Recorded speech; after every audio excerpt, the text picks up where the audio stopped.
ওং জননীং শারদাং দেবীং রামকৃষ্ণং জগদ্গুরুং পাদপদ্মে তয়ো শ্রিত্বা প্রণমামি মুহুর্মুহু। নমস্কার। গুপ্ত ব্রহ্মজ্ঞানী স্বামী বিজ্ঞানানন্দ এই অনুষ্ঠানে আপনাদের স্বাগত। আপনারা এই অনুষ্ঠান দেখছেন প্রাণারাম ইউটিউব চ্যানেলে, যেখানে সপ্তাহে 6 দিন সোম থেকে শনিবার সম্প্রচারিত হয় কথায় কথায় কথামৃত, আর এই রবিবার থাকে শ্রীরামকৃষ্ণের একজন পার্ষদের পুণ্য জীবন প্রসঙ্গ।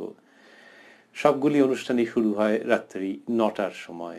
আজ 29শে নভেম্বর 2020, পূজ্যপাদ স্বামী বিজ্ঞানানন্দজি মহারাজের পুণ্য জন্মতিথি।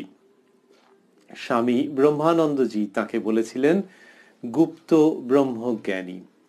সেই তাঁরই জীবন পরিক্রমায় আমরা থাকব এবং বিশেষ করে আলোকপাত করবার চেষ্টা করব, ঋদ্ধ হওয়ার চেষ্টা করব ওই প্রসঙ্গটিকে কেন্দ্র করে, যে গুপ্ত ব্রহ্মজ্ঞানী কেন তাকে বলা হচ্ছে এবং তার জীবনের মধ্যে কিরকম কিরকম লক্ষণ দেখতে পাওয়া যাচ্ছে।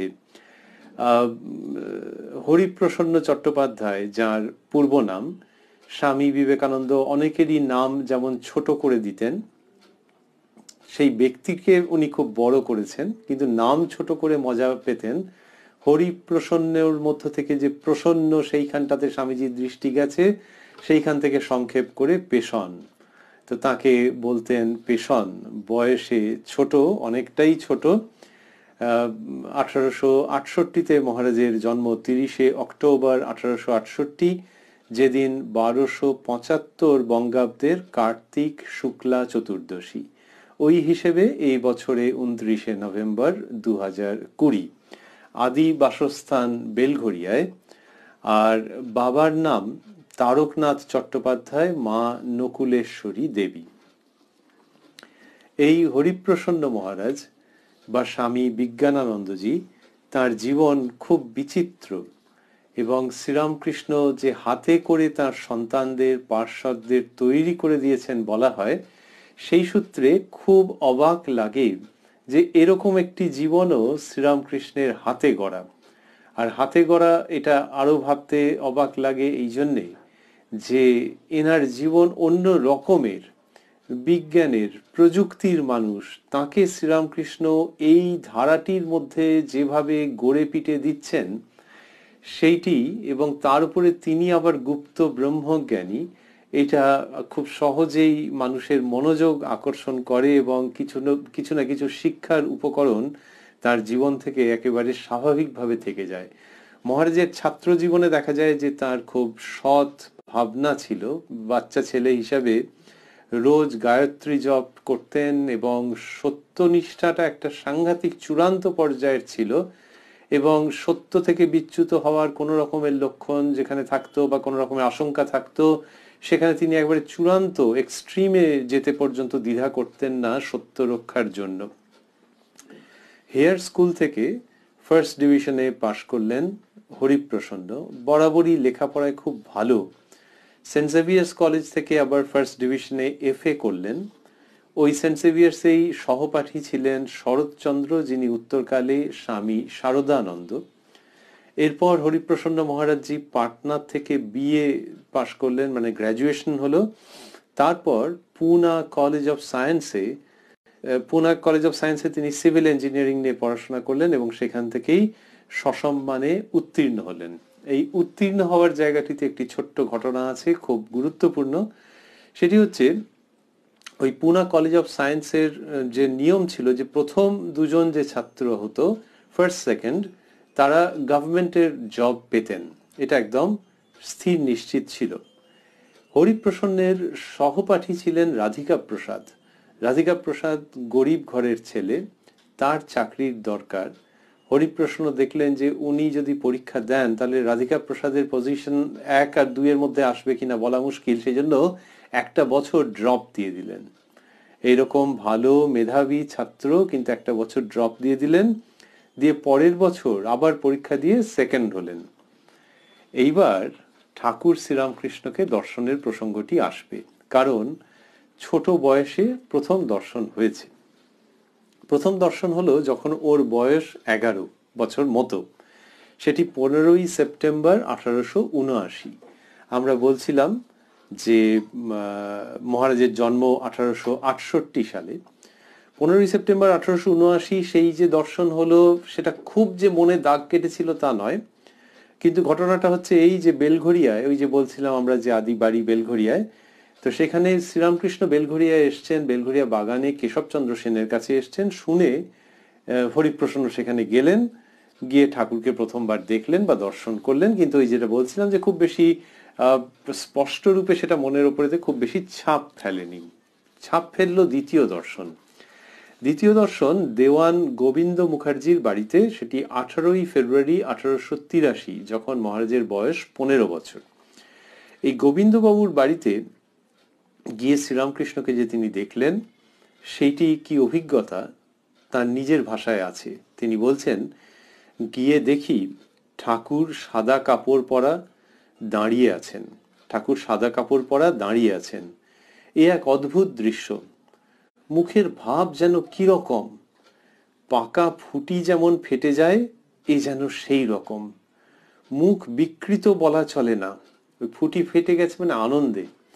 মুখ বিকৃত বলা চলে না, শরীরের সব শক্তি যেন উপরের দিকে উঠে গেছে, দাঁত সব বেরিয়ে পড়েছে, চোখ যেন কি দেখছে, চোখ যেন কি দেখছে আর বিভোর হয়ে গেছে। ঠাকুর রামপ্রসাদী গান গেয়েছিলেন, গানের সঙ্গে সঙ্গে তার ওই রকম ভাব দেখে মনে হলো তিনি যেন মা কালীকে প্রত্যক্ষ দেখতে পাচ্ছেন আর আনন্দেতে মেতে আছেন। কিছু পরে ঠাকুর বসলেন। ঠাকুর যখন দাঁড়িয়েছিলেন তখন যেন মা কালীর ভাব, কিন্তু এখন শ্রীকৃষ্ণের ভাব। এটি গোবিন্দবাবুর বাড়িতে দেখে হরিপ্রসন্নর মনে হলো। সেদিন তিনি সন্ধ্যের পর বাড়ি ফিরলেন। এই বাড়ির প্রসঙ্গে হচ্ছে যে বাড়ির মানুষজন, তাদের একেবারেই প্রায় সমর্থন ছিল না, যেটা কিছুটা স্বাভাবিক সেখান সেই সময়কার পরিপ্রেক্ষিতে। এবং নিকটাত্মীয় এরকমও বলেছেন যে ওই দক্ষিণেশ্বরে সেই পাগলা বামুন সব ছেলেপিলের মাথা গরম করে দিচ্ছে, ওখানে আর যাস না, আমরা খুব চিনি, ওই গঙ্গার চান টান করতে গেছি, ওকে দেখেছি, একদম ওখানে যাস নি। এরকম বাড়ির দিক থেকে আগে পরে মাঝখানে বিভিন্ন সময়ে সমস্ত প্রতিবাদ ইত্যাদি এসছে। তার মধ্যে দিয়ে জীবন চলছে হরিপ্রসন্নের, এবং শ্রীরামকৃষ্ণের সঙ্গে সাক্ষাৎ নৈকট্য ধীরে ধীরে বাড়ছে। ওই যে বছর 1883, সেই বছরই নভেম্বর মাসে তার সহপাঠী শারদানন্দ, তার কথা আমরা আগে উল্লেখ করছিলাম, এবং বরদা পাল, এই দুজনকে নিয়ে তিনি দক্ষিণেশ্বরে গেলেন।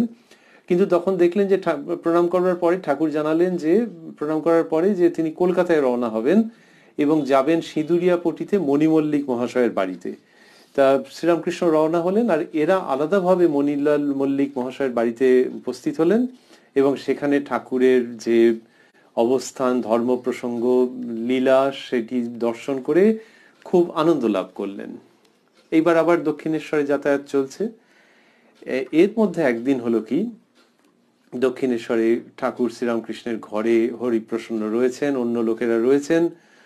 ঠাকুর হরিপ্রসন্নের দিকে তাকিয়ে মাঝে মাঝে একটু মিটমিট করে তাকাচ্ছেন আর হাসছেন, তারপর লোকজন চলে টলে গেলেন। এই সময় ঠাকুর হঠাৎ একটি প্রশ্ন করলেন হরিপ্রসন্নকে, যিনি কিনা তখন বেশ সুগঠিত তার চেহারা, তাকে, এবং তিনি ব্যায়াম ট্যায়াম করেন, কুস্তি টুস্তি করেন, তাকে ঠাকুর হঠাৎ বলছেন, তুই কুস্তি লড়তে পারিস? আমার সঙ্গে লড়তে পারবি? দেখি লড় তো এক হাত। এইটি বলে ঠাকুর সোজা হয়ে দাঁড়ালেন। হরিপ্রসন্ন তিনি বলছেন, মনে মনে ভাবলেন যে ভালো রে ভালো, এ কেমন সাধু দেখতে এলাম, সাধু কুস্তি লড়তে চায়। কিন্তু উনি তো ততক্ষণে ওপেন চ্যালেঞ্জ দিয়ে দিয়েছেন। তখন হরিপ্রসন্ন আর কি করেন, উনি বললেন যে হ্যাঁ, লড়তে জানি। তখন ঠাকুর হাসতে হাসতে ওর দিকে এগিয়ে এলেন, কিন্তু এগিয়ে আসার মানে ঠাকুরের যা কিছু করবেন সব তো একটা পারফেক্ট হবে, তো একদম স্বয়ং সম্পূর্ণ হবে, সুসম্পূর্ণ থাকবে। তো তিনি পালোয়ানের মতো তাল ঠুকতে ঠুকতে হরিপ্রসন্নের দিকে এগোলেন। এসে দু হাত দিয়ে ওর দু হাত ধরলেন, ধরে ওকে ঠেলতে লাগলেন, একেবারে পালোয়ানের ভঙ্গি, তাল ঠুকতে ঠুকতে এসে দুটো হাতের মধ্যে দুটো হাত ধরে ওকে ঠেলছেন। তখন কি হচ্ছে যে হরিপ্রসন্ন, এটি আমরা ভাবছি 1883, মানে ঠাকুরের তখন ওই 47 বছর মতো বয়স। তো হরিপ্রসন্ন কি করেন, এখন তাকে কুস্তি লড়তে বলা হয়েছে, তো তিনি ঠাকুরকে ঠেলতে আরম্ভ করলেন। তো ঠাকুর আর পারবেন কোত্থেকে, তো ঠেলতে ঠেলতে ঠাকুরকে একদম ঘরের দেওয়ালে চেপে ধরেছেন।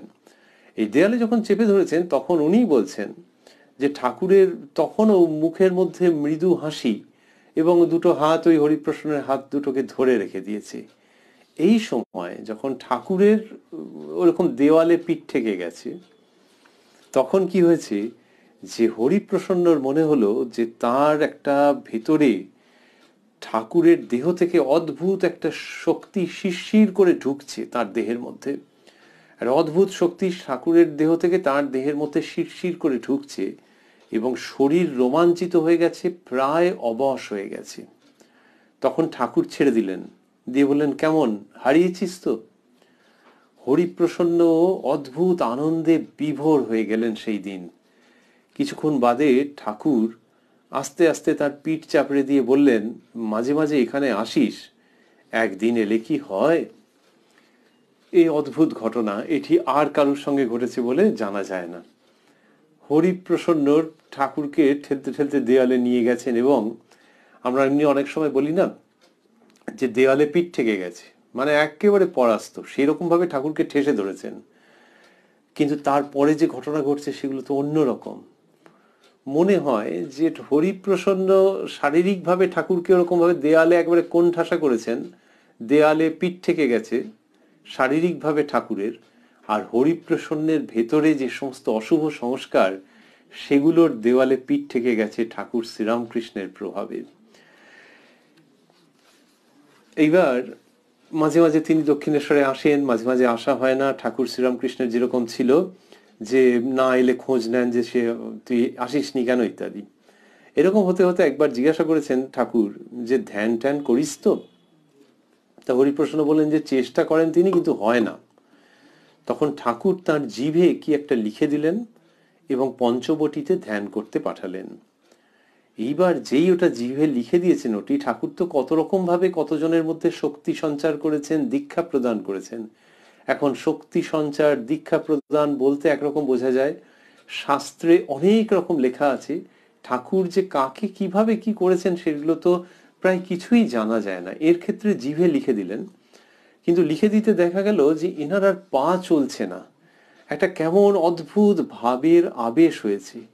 তিনি কোন রকম ভাবে পা টানতে টানতে পঞ্চবটিতে গিয়ে বসলেন, কিন্তু এটা কোনো অসুস্থতা নয়, কোনো দুর্বলতা নয়, একটা ভাবের আবেশ। পঞ্চবটিতে গিয়ে বসলেন, তারপরে আর তার কোনো বাহ্য জ্ঞান ছিল না। যখন জ্ঞান হলো তখন দেখলেন যে ঠাকুর পাশে বসে গায়ে হাত বোলাচ্ছেন ও মুচকি মুচকি হাসছেন।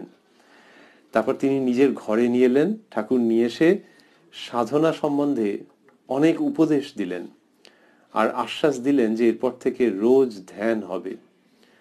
আর ঠাকুর কি করেছিলেন, হরিপ্রসন্নকে স্ত্রীলোক সম্বন্ধে খুব সাবধান করে দিয়েছিলেন। এই যে সাবধান বাণী উপদেশ, এটি বিজ্ঞানানন্দজি মহারাজের জীবনে অসামান্যভাবে রূপায়িত হয়েছে। সেটি বিখ্যাত একটি অধ্যায়, আমরা পরে দেখব সেটি। তার স্ত্রীলোক সম্পর্কে সাবধান করে ঠাকুর সেই কালে বলছেন ওকে, দেখ তোরা হলি মায়ের লোক, তার অনেক কাজ তোদের করতে হবে।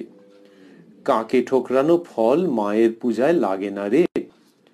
তাই বলছি খুব সাবধানে থাকবি। সোনার মেয়ে মানুষ ভক্তিতে গড়াগড়ি গেলেও সেদিকে ফিরেও তাকাবি না। এটি হরিপ্রসন্নের মনে দৃঢ়ভাবে অঙ্কিত ছিল। আবার একদিন ঠাকুরের ঘরে রয়েছেন, তিনি রাত্রিবেলায় রয়েছেন। সেই দিন মাঝরাত্রি ঘুম ভেঙে গেছে। ঠাকুরের ঘরে একটা মুশকিল হতো যে থাকা ঠিক আছে, কিন্তু খাওয়া দাওয়ার ব্যাপারে ঠাকুর হয়তো সামান্য একটুখানি কিছু দিলেন, হরিপ্রসন্ন খেলেন, খেয়ে আবার খিদে পেয়ে গেছে। ঠাকুর বলছেন, ও মুখের দিকে তাকিয়ে বলছেন, আচ্ছা খিদে পেয়েছে না ওরে, বলে আরেকটু কিছু বন্দোবস্ত করলেন, আরেকটু খিদে রয়ে গেল, কি করা যাবে। তো একদিন এরকম মাঝরাত্রে ঘুম ভেঙে গেছে। ঘুম ভেঙে গিয়ে দেখছেন যে ঠাকুরের ঘুম নেই, তিনি জেগে আছেন এবং মশারির চারপাশে মা মা করতে করতে ঘুরছেন। হরিপ্রসন্নের ভয় লেগে গেছে। আর ওই বাড়িতে তো অনেকে অনেক রকম বলেছে, তিনি ভাবছেন ইনি পাগল হলেন নাকি এরকম ভাবে ঘুরছেন। অদ্ভুত অদ্ভুত অনুভূতি, শুধু যে ওর হয়েছে তা নয়, ঠাকুরের সন্তানদের মধ্যে অন্যান্য কারোরও ওই রাত্রে যখন থেকেছেন তখন দেখেছেন যে ঠাকুরের তো রাত্রে ঘুম ছিল না, আর তখন তিনি ওই ঈশ্বরীয় ভাবে অন্য রকম ভাবে আবিষ্ট হয়ে থাকতেন। তো হরিপ্রসন্ন সেই রাত্রির ওরকম মনে হয়েছে, কিন্তু সেটা অচিরেই তিনি বুঝতে পেরেছেন যে কেন, কিরকম কি হচ্ছে। আর ঠাকুর কি করছেন, ওই যে আমরা বলছিলাম যে বয়সের অত ব্যবধান, কিন্তু তিনি তো প্রায় বন্ধুর মতো করে মিশতেন, প্রশ্ন করবার অনুমতি দিতেন, আর বিশেষ করে এই রকম ছেলেদেরকে। তো হরিপ্রসন্ন একদিন ওরকম একটা কাটা কাটা প্রশ্ন করেছেন। এমনিতে তিনি কান্ট, হেগেল প্রভৃতি সব পড়েছিলেন অনেক। একদিন ঠাকুরকে বলছেন, মশাই আপনি কি জানেন, আপনি কি এসব বই পড়েছেন? এইসব যে বলছেন, আমরা অনুমান করতে পারি যে যে শ্রীরামকৃষ্ণ পরমহংসকে আমরা প্রণাম করি, আমরা যার স্মরণ প্রার্থনা করি, তিনি যেমন প্রণম্য, যেমন তার স্মরণ প্রার্থনা করতে হয়, তেমনি তিনি আবার এদের সঙ্গে যে মিশেছেন, ওই যে আমরা বলছিলাম যে বন্ধুর মতো একেবারে, সেইটা বোঝা যায় যে না হলে এরকম প্রশ্ন হয় কি করে। তাকে ঠাকুরকে বলছেন, মশাই আপনি কি জানেন, আপনি কি এসব বই পড়েছেন? তা সে তার বক্তব্য যে ওই সবগুলো বই, ওগুলোর মধ্যেই তো কত কিছু আছে, তারপর ওগুলোর মধ্যে অমীমাংসিত অনেক কিছু আছে, আরো আরো বই পড়তে হবে, নিজের মতো ভাবতে হবে, তবে না। ঠাকুরের উত্তর তাৎক্ষণিক, সংক্ষিপ্ত। বললেন, তুই কি বলছিস, বই টই সব ফেলে দে, ওতে জ্ঞান নেই, ওগুলো সব অবিদ্যা। তো ঠাকুর শ্রীরামকৃষ্ণ যে লেখাপড়ার পক্ষপাতী ছিলেন না তা নয়, কিন্তু ওই যেখানে কিনা ওই ধারণা যে কান্ট, হেগেল পড়ে সেইখান থেকে ঈশ্বর লাভ হয়ে যাবে, সেই জায়গাতে একেবারে পরিষ্কার বলছেন যে ওতে জ্ঞান নেই, ওগুলো সব অবিদ্যা। তাহলে কি কান্ট, হেগেলের মধ্যে সব ভুল আছে? তা নয়, কিন্তু যিনি ওই ভাব নিয়ে পড়ছেন যে ওগুলো করতে করতেই ভগবান লাভ হবে, তাকে এইটা বলা যে ওই গ্রন্থ থেকে তোমার সেইভাবে কিছু প্রাপ্তি হয়নি, হবেও না। তো এটা পরিষ্কার করে বলছেন শ্রীরামকৃষ্ণ। এবং এইগুলো আমরা কার জীবনের প্রেক্ষিতে আলোচনা করছি? যার নাম স্বামী বিজ্ঞানানন্দ। আমরা এখনো তার যে লেখাপড়া এবং তার যে পেশা, সেই জীবনের পূর্ণ উল্লেখ করিনি, কিন্তু অত্যন্ত উচ্চ শিক্ষিত সেই তার জীবনে শ্রীরামকৃষ্ণ সূর্যের মতো উদিত হয়েছেন, পরবর্তী জীবন দেখা যাচ্ছে। আর সেই শ্রীরামকৃষ্ণ এই ছেলেকে বলছেন, বইটই সব ফেলে দে, ওতে জ্ঞান নেই, ওগুলো সব অবিদ্যা। অন্য কেউ এটা বললে তো হাঁটা মারতো, যে কি লেখাপড়াকে ইনি কিছু বলছেন না, এরকম ভাবে তুচ্ছ করে দিচ্ছেন, ব্যাস এখানে আর নয়।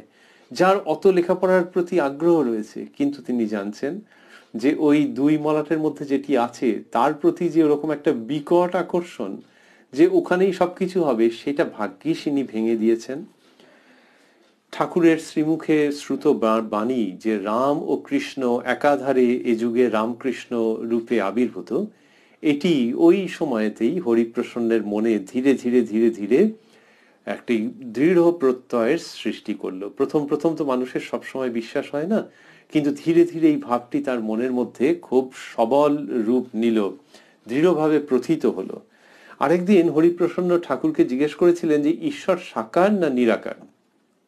তখন তো এই প্রশ্ন খুবই উত্থাপিত হতো, আলোচিত হতো। তাই এইটি জিজ্ঞেস করেছেন। তখন ঠাকুর বলছেন, ঈশ্বর সাকারও নিরাকারও, আবার সাকার নিরাকারের পারও, যা কিছু দেখছিস সবই ঈশ্বর। এই যে উক্তি আমরা কথামৃতর মধ্যে অনেকবার এটি পাই, এবং সেটি সেই 1883 সালের দিকেই হোক, আজকে 2020 সালের শেষের দিকেই হোক, কথাগুলি অত্যন্ত গুরুত্বপূর্ণ এবং চমকপ্রদ। যে ঈশ্বর সাকারও নিরাকারও, আবার সাকার নিরাকারের পারও, এই ভঙ্গিটি তো ঠিক শাস্ত্র গ্রন্থের মধ্যে পাওয়া যায় না।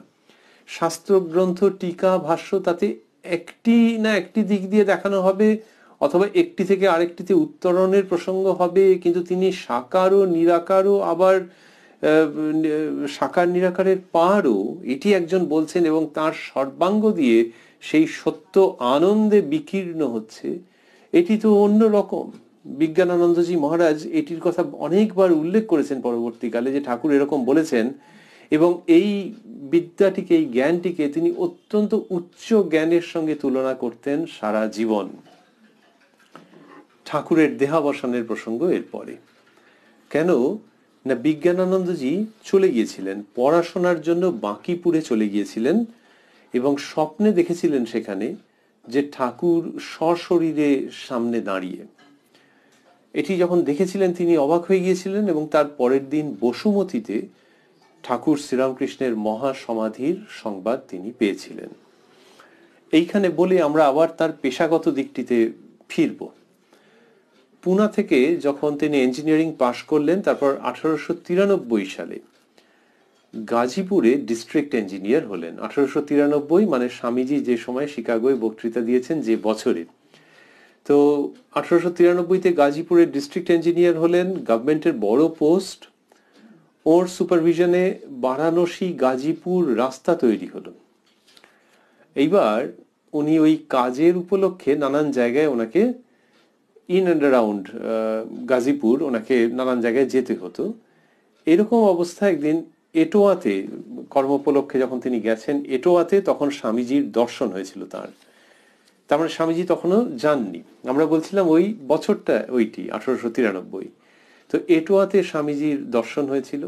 তাহলে যদি ভাবি যে স্বামীজির দর্শন এইখানটাতে হলো, তাহলে বাকি আগেরটা গেল কোথায়? ওই যে উনি চলে গেছেন তো বাঁকিপুরে, তাহলে এই গুরু মানে ওই কলকাতা থেকে তো অনেক দূরে চলে গেছেন।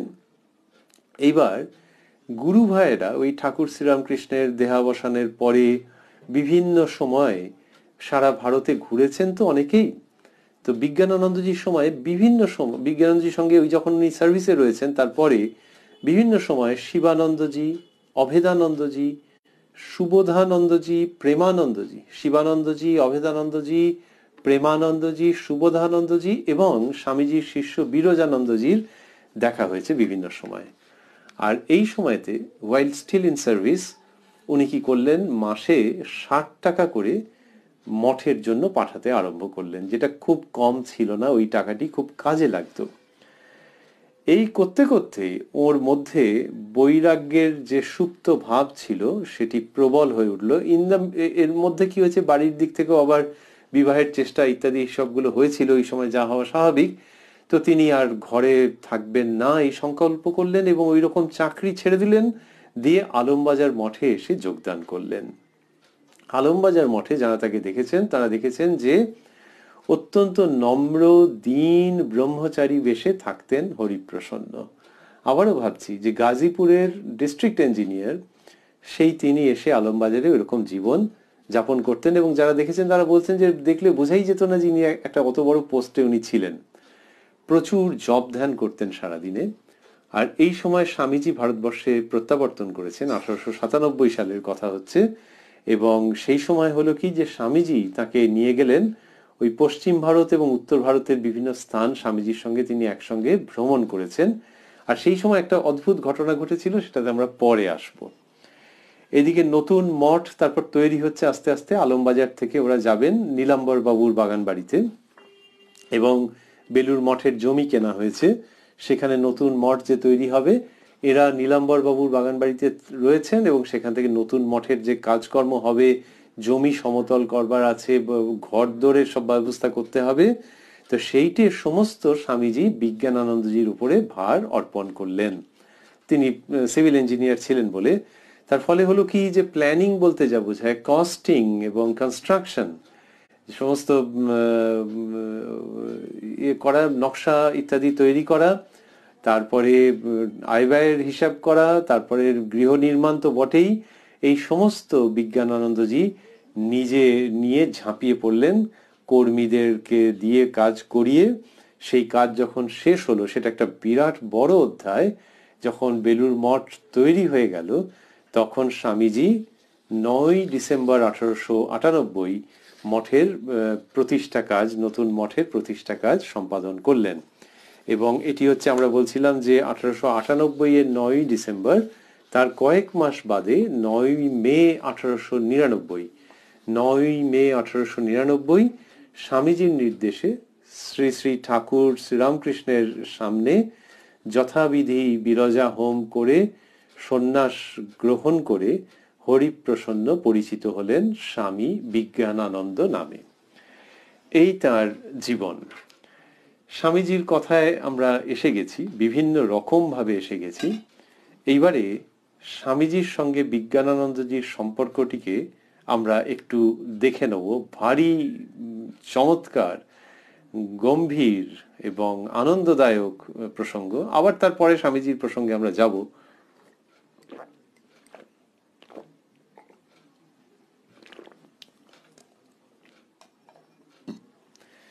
স্বামীজিকে বিজ্ঞানানন্দজি যেমন ভালোবাসতেন তেমনি ভয়ও পেতেন।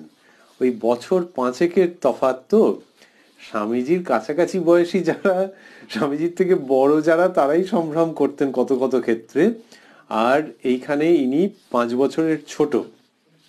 তো ওই রকম স্বামীজিকে ভয়ও পাচ্ছেন, ভালোবাসছেন, দুটো মিশিয়ে একটা চমৎকার সম্পর্ক। আমরা আগেই বলছিলাম যে স্বামীজি পেশন বলে ডাকতেন প্রায়ই।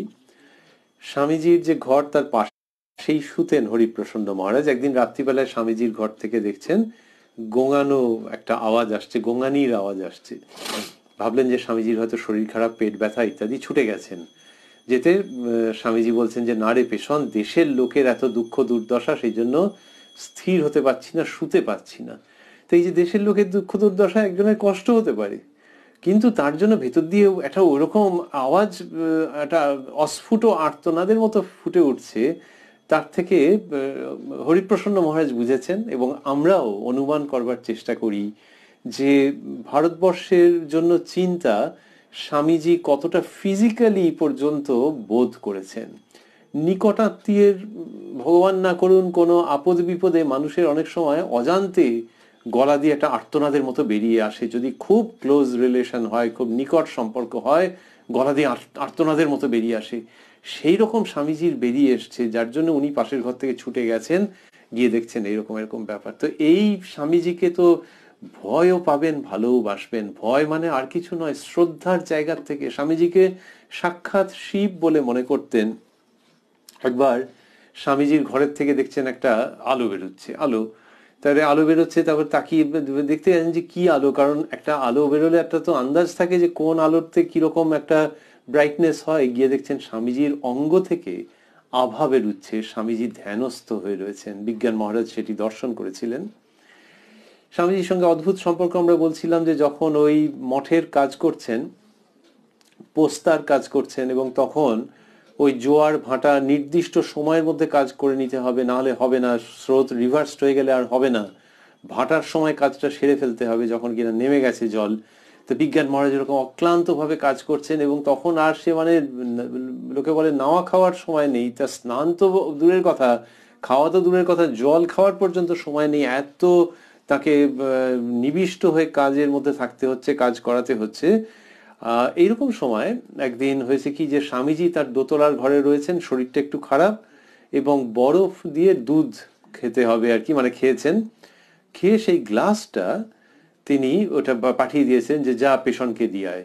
হরিপ্রসন্ন মহারাজকে যখন দেওয়া হয়েছে, তিনি দেখছেন যে মোটামুটি পুরো খালি, ওই 2-4 ফোঁটা কি যেন পড়ে আছে। তখন খুব ভেতরে ভেতরে রাগ অভিমান হয়েছে যে স্বামীজি এইটি পাঠালেন এই সময়।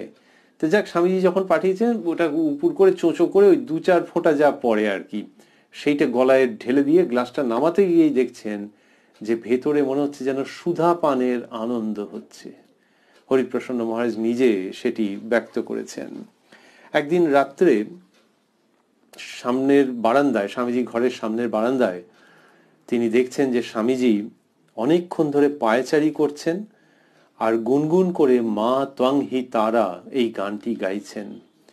এই যে রাত্রির বেলায় স্বামীজি পায়চারি করছেন আর ওই গান গাইছেন গুনগুন করে, সে সমস্ত অদ্ভুত তার মনের মধ্যে প্রতিক্রিয়া ফেলেছিল। ওই যে সাক্ষাৎ শিব যাকে বলছেন, যার কার্যকলাপ সামনে দেখতে পাচ্ছেন, ঠাকুর তাকে কিভাবে দেখতেন, ভালোবাসতেন, গ্রহণ করেছিলেন, হৃদয়ে স্থান দিয়েছেন, সেগুলো সব দেখেছেন। আর এই যেখানে শুনছেন, দেখছেন যে বারান্দায় পায়চারি করতে করতে সেই গান মা ত্বং হি তারা স্বামীজি গুনগুন করতে করতে গাইছেন।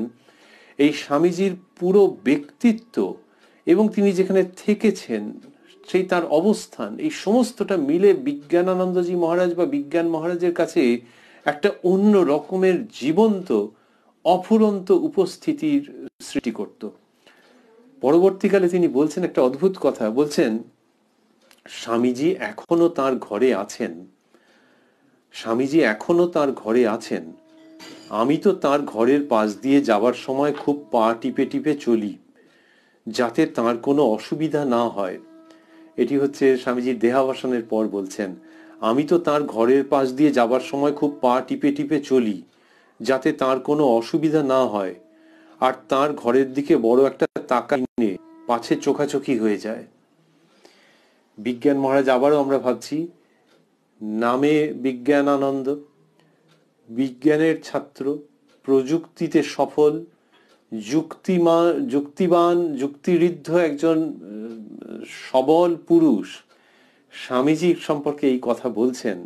এটা কোনো আবেগের উক্তি নয়, বলছেন তার ঘরের দিকে বড় একটা তাকাই নে পাছে চোখাচোখি হয়ে যায়। এই যখন বলছেন তখন ভক্তদের মধ্যে একজন আর কৌতূহল সামলাতে পারেননি। তিনি বলছেন, এখনো স্বামীজিকে দেখতে পান? মহারাজ পরিষ্কার করে বলছেন, তিনি রয়েছেন আর দেখতে পাবো না? মঠের ওই নির্মাণের কাজ যখন শেষ হয়ে গেল, তখন স্বামীজি আদেশ করলেন যে প্রয়াগ অর্থাৎ এলাহাবাদে গিয়ে থাকতে, ওইখানে ঠাকুরের ভাব প্রচার হবে। এইবার উনি এলাহাবাদে চলে গেলেন এবং এটি 1900 সাল। 1900 সালে এলাহাবাদে গিয়ে এক জায়গায় থাকছিলেন বন্ধুর কাছে। তারপর ব্রহ্মবাদীন ক্লাব ছিল গুডস শেড রোডে। ব্রহ্মবাদীন ক্লাব ব্যাচেলার ছেলেদের ক্লাব, অবিবাহিত ছেলেদের ক্লাব, যেখানে কিনা সৎ ভাবনার মধ্যে কিছু ছেলে থাকে, শরৎচন্দ্র মিত্র প্রমুখ। তাদের আহ্বানে মহারাজ এই ব্রহ্মবাদীন ক্লাবে উঠে গেলেন। এই ব্রহ্মবাদীন ক্লাবে তার 10 বছর জীবন কাটানো বা সাধন জীবন অতিবাহিত করা। ব্রহ্মবাদীন ক্লাব স্বামী বিজ্ঞানানন্দজি মহারাজের জীবনের সঙ্গে ওতপ্রোতভাবে জড়িত হয়ে আছে। যদিও অন্য যুবকেরা ছিলেন, কিন্তু মহারাজ সেখানে যে থাকতেন সেটা একটা সেলফ মেড অ্যাসেটিকের জীবন যেরকম হয়, নিজের কাজ নিজে করছেন এবং কঠোর তপস্বী একজন, প্রচন্ড তীব্র তপস্যা ও সাধনা করতেন। ক্লাব মানে ওই নামেই তো, ব্রহ্মবাদীন ক্লাব নামে শুনতে ভালো, কিন্তু আসলে তো ঘরটরগুলো একেবারে সাধারণ। আর এলাহাবাদে প্রচন্ড গরম, সেইখানে মহারাজের তো একটু স্থূলকায় ছিল ভালো মতোই, তাহলে গরমে কিরম অবস্থা হতো আমরা অনুমান করতে পারি, আবার পারি নাও বটে, কারণ সেই সব কিছুর মধ্যে দিয়ে যা করে গেছেন তিনি সেটি ইতিহাস।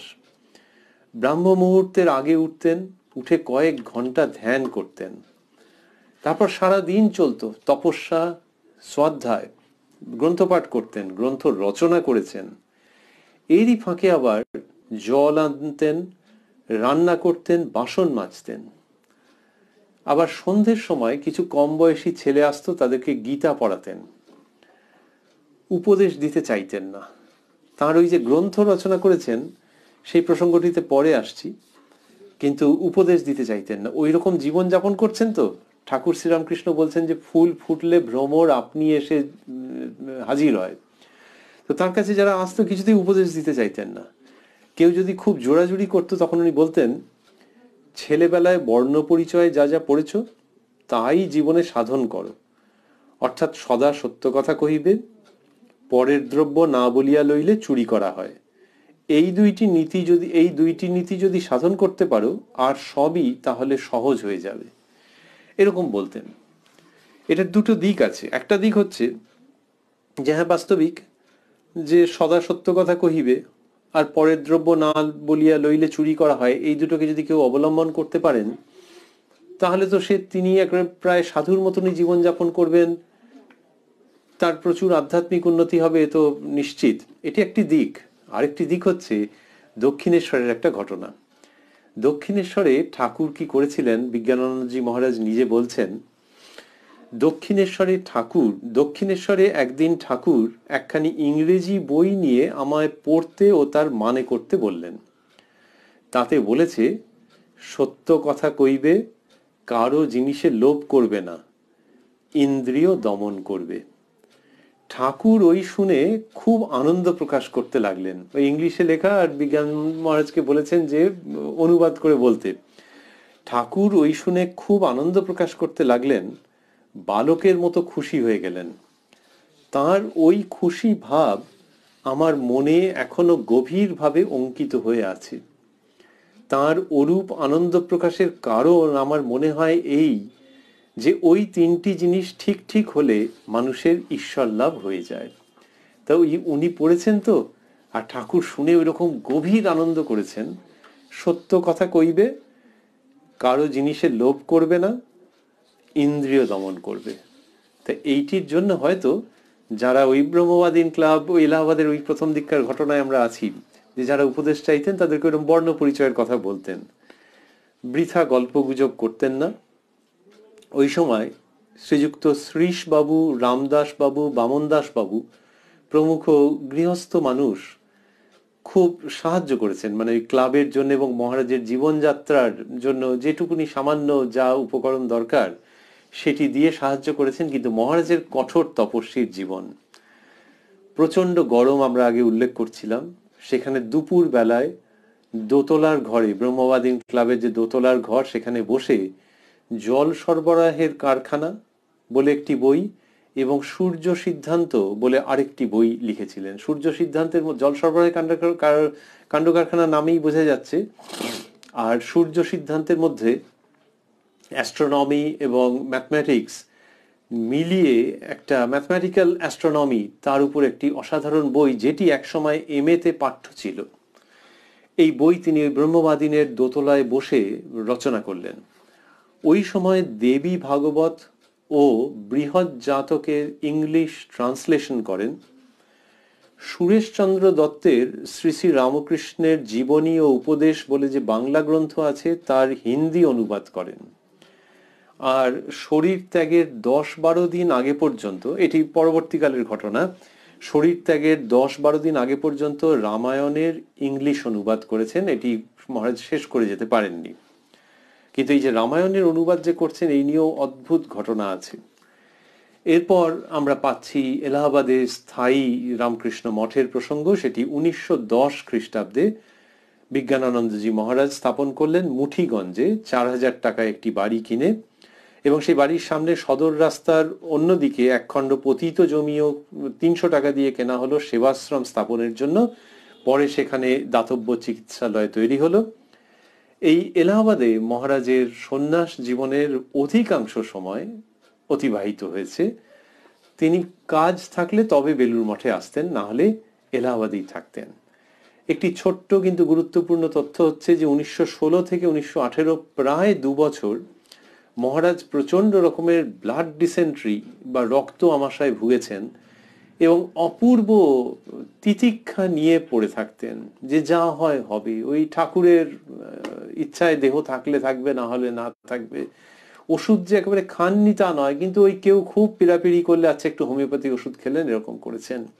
কিন্তু ওই 2 বছর ধরে এই রোগ যেভাবে তিনি সহ্য করেছেন প্রায় প্রতিকারবিহীন ভাবে, সেটি তার ওই অপ্রতিকার এবং তিতিক্ষা যা তার চরিত্রের মধ্যে ছিল, তার খুব উজ্জ্বল দৃষ্টান্ত হয়ে আছে। ঠাকুর শ্রীরামকৃষ্ণ স্ত্রীলোক সম্পর্কে সাবধান করেছিলেন, ওইটি মহারাজ খুব মাথার মধ্যে রেখেছিলেন।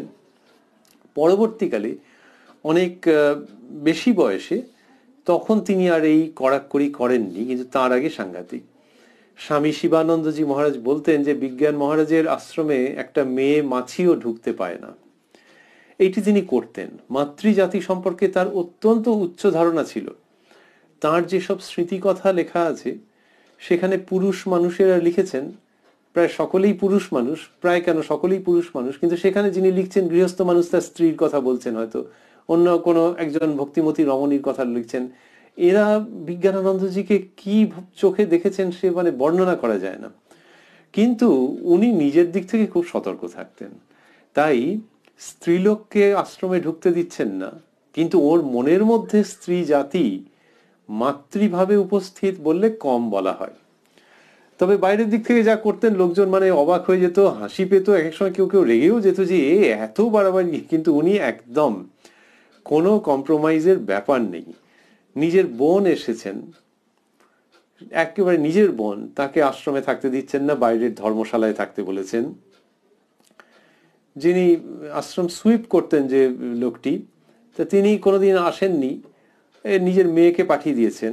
বিজ্ঞানানন্দজি বলছেন বাস হয়ে গেল। তারপরে তাকে ডেকে পাঠিয়ে বলছে আর আশ্রমে কাজ করতে হবে না, আর তোমাকে আসতে হবে না, ওর বাবাকে বলেছেন।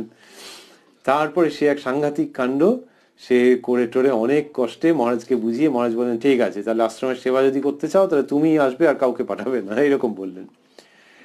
একবার মহারাজ আশ্রমে নেই, এটিও কিন্তু তার পরিণত বয়সের ঘটনা। তিনি এবার একজন স্বামীজির বিদেশি ভক্ত মহিলা, খুবই বিখ্যাত তিনি, এবং মঠের জন্য অনেক দান ধ্যান করেছেন। তিনি আশ্রমে এসে রয়েছেন, যে মহারাজ আশ্রমে নেই, তার মহারাজের জন্য অপেক্ষা করছেন। এবার মহারাজ যেদিনকে আসবেন সেদিনকে স্টেশনে তিনি গেছেন মহারাজকে রিসিভ করবেন বলে। ব্যাস, মহারাজ যেই দেখেছেন, দেখেই ওনার মনোপুত হয়নি। উনি এসেছেন আশ্রমে ফিরে, এসে বলেছেন যে ওই বিদেশিনী মহিলা তার আশ্রমে থাকা চলবে না। এই এক সাংঘাতিক কাণ্ড আমরা যেটা বলছিলাম, কিন্তু কেউ বুঝতে ভুল করেননি তার মনের ভাব। এবং এই আশ্রমেই তিনি বহুবার মা কালী, মা দুর্গা, মা জগদ্ধাত্রী প্রভৃতি দেবীর মহা সমারোহে পুজো করেছেন। কিন্তু ওই ঠাকুর যেটি বলেছেন সেটিকে খুব করে তিনি ধরে থেকেছেন। মহারাজের জীবনের আর একটি বড় দিক হচ্ছে দর্শন। মহারাজের অনেক দর্শন হয়েছে, অদ্ভুত অদ্ভুত দর্শন হয়েছে। সারনাথে এবং বার্মার পেগুতে বুদ্ধদেবের অপূর্ব দর্শন হয়েছে তার, কাশীতে বাবা বিশ্বনাথের, এলাহাবাদে ত্রিবেণী মায়ের দর্শন হয়েছে মহারাজের, এবং সেগুলি খুব পরিষ্কার একেবারে। কখনো এমনি দর্শন হয়েছে, কখনো খুব শরীর খারাপ তখন দর্শন হয়েছে, তার পরের দিন থেকে শরীর একেবারে নিজের থেকে ঠিকঠাক হয়ে গেছে, এরকম সব মহারাজের জীবনে ঘটেছে। আমরা বলছিলাম রামায়ণের প্রসঙ্গ। রামায়ণ যখন তিনি অনুবাদ করছেন সেই সময়কার কথা বলেছিলেন একবার, যখন আমি রামায়ণ লিখতে বসি তখন জগৎ ভুল হয়ে যায়, আর সামনেই রাম, লক্ষ্মণ, সীতা ও মহাবীরকে প্রত্যক্ষ দেখতে পাই। বলছেন যে রাম, লক্ষ্মণ, সীতা ও মহাবীরকে প্রত্যক্ষ দেখতে পাই, এইরকম কথা তিনি বলেছেন। এটি আবারও আমরা পরে দেখব যে এই যে প্রত্যক্ষ দেখতে পাচ্ছেন সেটা মনের মধ্যে কতটা একবারে সুনিশ্চিত রূপে দেখতে পাচ্ছেন, এবং সেটা ভেতরে গভীরভাবে তাকে কিরকম ভাবে প্রভাবিত করছে। এই যে রাম, লক্ষ্মণ, সীতা ও মহাবীর, এদের যে জীবন, রামায়ণের যে কাহিনী, সেটাতে মহারাজ কতদূর প্রভাবিত থাকতেন, ওই ভেতরে ভেতরে সত্যি সত্যি দর্শন পেয়ে তারই একটি কাহিনী আমরা পরে শুনবো ছোট্ট করে। এবার স্বামীজির দেহাবসানের প্রসঙ্গ। ব্রহ্মবাদীন ক্লাবে যখন তিনি রয়েছেন তখন ঠাকুর ঘরে ধ্যানের সময় দেখলেন যে ঠাকুরের কোলে স্বামীজি বসে আছেন। তিনি নিজেই বলছেন যে এটা দেখে ভাবলুম এ আবার কি। পরের দিন বেলুর মঠ থেকে স্বামীজির মহাসমাধির সংবাদ এলো এবং তিনি গভীর দুঃখে পতিত হয়েছিলেন। স্বামীজির প্রসঙ্গের পরেই শ্রী শ্রী মায়ের প্রসঙ্গে আমরা আসব। গুপ্ত ব্রহ্মজ্ঞানী স্বামী বিজ্ঞানানন্দজি, ওই যে গুপ্ত ব্রহ্মজ্ঞানী, সেটিতে শেষের দিকে আমরা বিশেষভাবে যাব। এখন মায়ের প্রসঙ্গ। মা যখন বলরাম মন্দিরে, তাহলে মায়ের প্রতি এদের তো ভাবনা ছিলই, দক্ষিণেশ্বরের দিনগুলো থেকেই মাকে জানতেন তারা, কিন্তু কার কতটা ভেতরে মায়ের সম্পর্কে ভাব সেটা তো তফাৎ হবেই। বলরাম মন্দিরে রয়েছেন স্বামীজি, আর বিজ্ঞান মহারাজ রয়েছেন। বিজ্ঞান মহারাজকে বললেন যে তুমি মাকে প্রণাম করে এসছো? বললেন না। বলে যাও মাকে প্রণাম করে এসো। তো তিনি মাকে প্রণাম করতে গেছেন। এইবার মায়ের সম্পর্কে এমন একটা শ্রদ্ধা সম্ভ্রম এদের থাকতো, এবং মায়ের উপস্থিতির মধ্যে এমন একটা থাকতো, ও বিজ্ঞান মহারাজ গেছেন যে কোনো রকমে মাকে প্রণাম করে চলে আসবো। সেইভাবে কোনো রকমের প্রণাম করে আসতে গেছেন, তখন স্বামীজি বলছেন সে কি পেশন। উনি বলে উপস্থিত হয়েছেন দোতলায়, বলছেন সে কি পেশন, সাষ্টাঙ্গ হয়ে প্রণাম করো, মা যে সাক্ষাৎ জগদম্বা। এই কথা বলতে তিনি সাষ্টাঙ্গ হয়ে প্রণাম করলেন, এবং তিনি নিজে পরে বলছেন যে আমি কি করে জানবো যে স্বামীজি ওপরে গেছেন। এই ঘটনাটি রামকৃষ্ণ ভাবধারার মধ্যে একটি দৃষ্টান্তমূলক ঘটনা। স্বামীজি যে বিজ্ঞানানন্দজি মহারাজকে দেখালেন ওরকম ভাবে, বললেন ওরকম ভাবে, এবং সেটি মহারাজজির কথাসূত্রে লিপিবদ্ধ হয়ে রইল, এই সবই মায়ের ইচ্ছায়, ঠাকুরের ইচ্ছায়, স্বামীজির ইচ্ছায় বলে আমাদের মনে হয়। কেননা শুধু বিজ্ঞান মহারাজকে তিনি যে দেখালেন তাই নয়, লক্ষ কোটি মানুষের জন্য এই শিক্ষা স্বামীজি রেখে যাচ্ছেন যে সে কি সাষ্টাঙ্গ হয়ে প্রণাম করো, মা যে সাক্ষাৎ জগদম্বা। এইটি যে স্বামীজি বলছেন হরিপ্রসন্ন মহারাজকে, এর জন্যে স্বামীজির কাছে তো বটেই, আমরা হরিপ্রসন্নজির কাছেও কৃতজ্ঞতা পাশে আবদ্ধ যে ভাগ্যিস তার জীবনের মধ্যে দিয়ে এরকম একটা ঘটনা ঘটেছিল, সেই জন্যে আমাদের শিক্ষার জন্য এই মহা দৃষ্টান্ত থেকে গেছে। আর পাশাপাশি ভাবতে ভালো লাগে যে হরিপ্রসন্ন মহারাজের যে ছবি আমরা দেখতে পাই, ওই রকম সুগঠিত একেবারে বেশ বড়সড় চেহারা, স্বামীজি তাকে বলছেন যে সে কি পেশন, সাষ্টাঙ্গ হয়ে প্রণাম করো।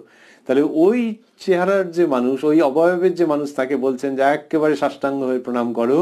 এটি যেন আধুনিক কাল যে কিনা একেবারে উদ্ধত হয়ে দাঁড়াতে চাইছে। আমরা বিজ্ঞান মহারাজের অবয়বের প্রসঙ্গটি মাত্র স্মরণ করছি, আর আধুনিক কালের যে মানসিকতা যে একেবারে সোজা হয়ে দাঁড়াতে চাইছে, যে কিচ্ছুকে মানি না, বিজ্ঞানের বুদ্ধিতে সবকিছু করে দেবো, বিজ্ঞানের দ্বারাই সবকিছু ভেদ হয়ে যাবে। 2020 আমাদের দেখিয়ে দিয়েছে যে আমরা কতটা অসহায়, এবং সেই যে বিজ্ঞানের দ্বারা যে প্রাপ্ত দম্ভ, সেখানেও যেন স্বামীজি বলছেন যে সাষ্টাঙ্গ হয়ে মাকে প্রণাম করো, তবে জীবনে পায়ের তলায় মাটি খুঁজে পেতে পারো। তো এইসব দৃষ্টান্তমূলক ঘটনা ঘটছে। আর মহারাজ, বিজ্ঞান মহারাজ একটা অদ্ভুত উক্তি করছেন, যে শরৎ মহারাজ রয়েছেন, তো ওরা অনেক সময় নাম ধরেও তো ডাকতেন। তো মহারাজ বলছেন যে উদ্বোধনের কথা, তা বললেন যে শরতের বৈঠকে বসে আছি, মানে বৈঠকখানায় শরতের বৈঠকে বসে আছি, ওপর থেকে মাকে পেন নাম করবার ডাক এলো। এবার খুব সংক্ষিপ্ত কথার মধ্যে দিয়ে অদ্ভুত সত্যের উন্মোচন। ওপর থেকে মাকে পেন নাম করবার ডাক এলো, 1912-13 কথা। এক এক ধাপ সিঁড়ি দিয়ে উঠছি, অন্তরে এক এক করে সঙ্গে সঙ্গে এক একটি পদ্ম ফুটে উঠছে, পরমানন্দে গোটা দেহ মন ভরে উঠল। মহারাজ বলছেন যে সিঁড়ি দিয়ে উঠছেন এক একটি ধাপ অতিক্রম করে, আর অন্তরে এক এক করে সঙ্গে সঙ্গে এক একটি পদ্ম ফুটে উঠছে। এইরকম মায়ের সম্পর্কে তার অভিজ্ঞতা। তিনি বলতেন মায়ের অপার দয়া, বলতেন মায়ের অপার দয়া, তোমরা মাকে খুব ধরো, খুব ডাকো কেঁদে কেঁদে, ঠিক সাড়া পাবে। বেলুড়ে যে শ্রীরামকৃষ্ণ মন্দির, সেটি স্থাপন, সেখানে বিজ্ঞানানন্দজি মহারাজের জীবনে সেটি একটি বিরাট বড় অধ্যায়। আমরা বলছিলাম যে ভারত ভ্রমণের সময় যে ঘটনা ঘটেছিল, কিছুটা আবার পরে আসব। যখন ওই ভারতবর্ষে ঘুরছেন উত্তর এবং পশ্চিম ভারতে স্বামীজি বিজ্ঞান মহারাজজিকে নিয়ে, তখন এরা দুজনে মিলে ভারতের অনেক স্থাপত্য শিল্প পুঙ্খানুপুঙ্খরূপে পর্যবেক্ষণ করতেন। বিজ্ঞানানন্দজির সাবজেক্টের সঙ্গে অনেকটাই যায়, আর স্বামীজির তো গভীর জ্ঞান ছিল, দূরদৃষ্টি ছিল। এই হতে হতে ঠাকুর শ্রীরামকৃষ্ণের ভাবি মন্দির কেমন হওয়া উচিত, এটি নিয়ে দুজনের মধ্যে আলোচনা হতো।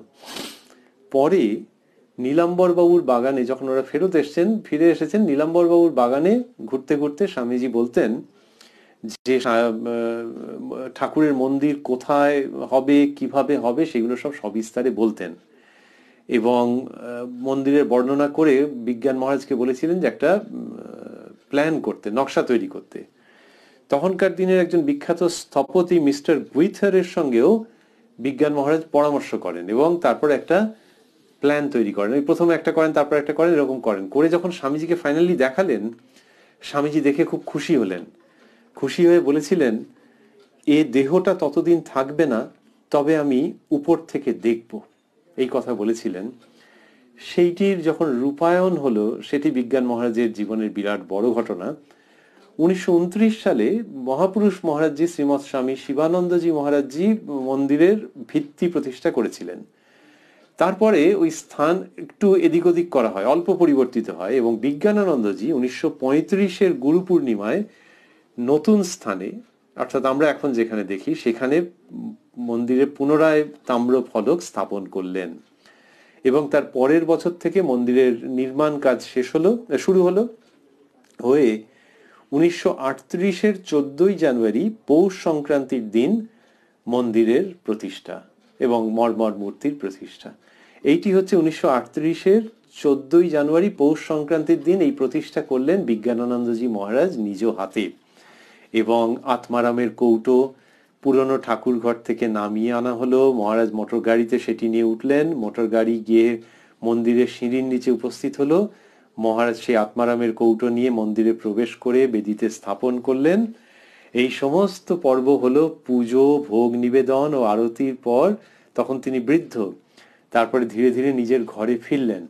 নিজের ঘরে প্রত্যাবর্তনের পর বলেছিলেন, স্বামীজিকে বললাম, স্বামীজি আপনি উপর হতে দেখবেন বলেছিলেন, আজ দেখুন আপনারই প্রতিষ্ঠিত ঠাকুর নূতন মন্দিরে বসেছেন।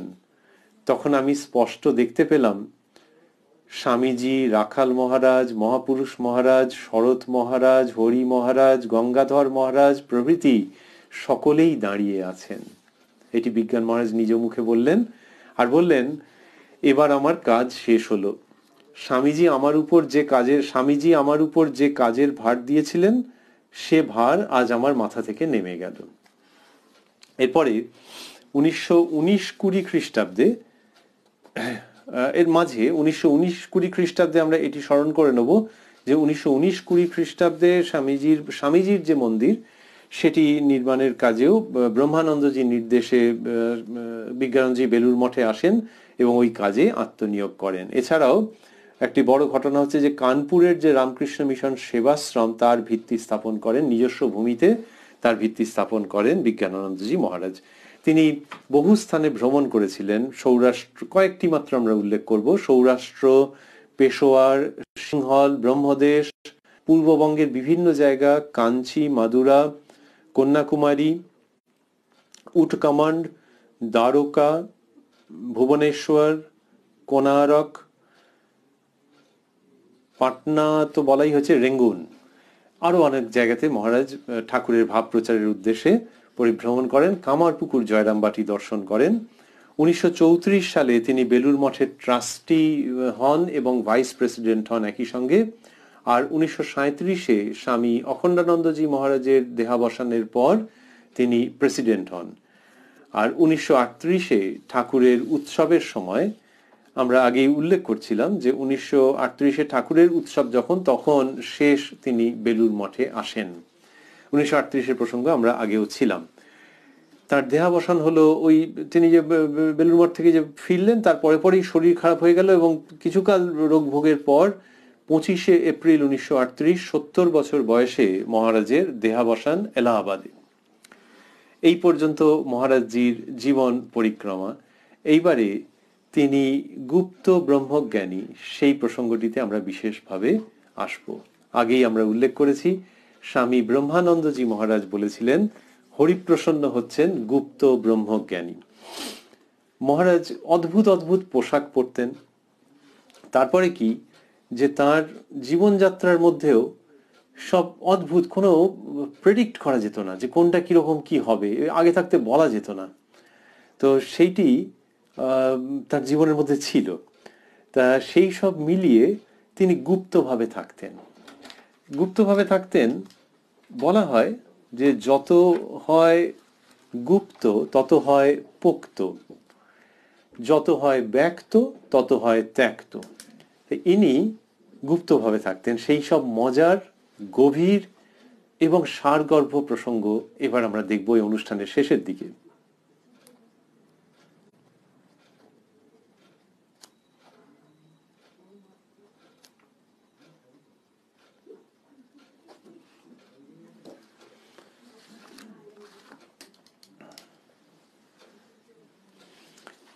সেটি কিরকম? সেটি হচ্ছে যে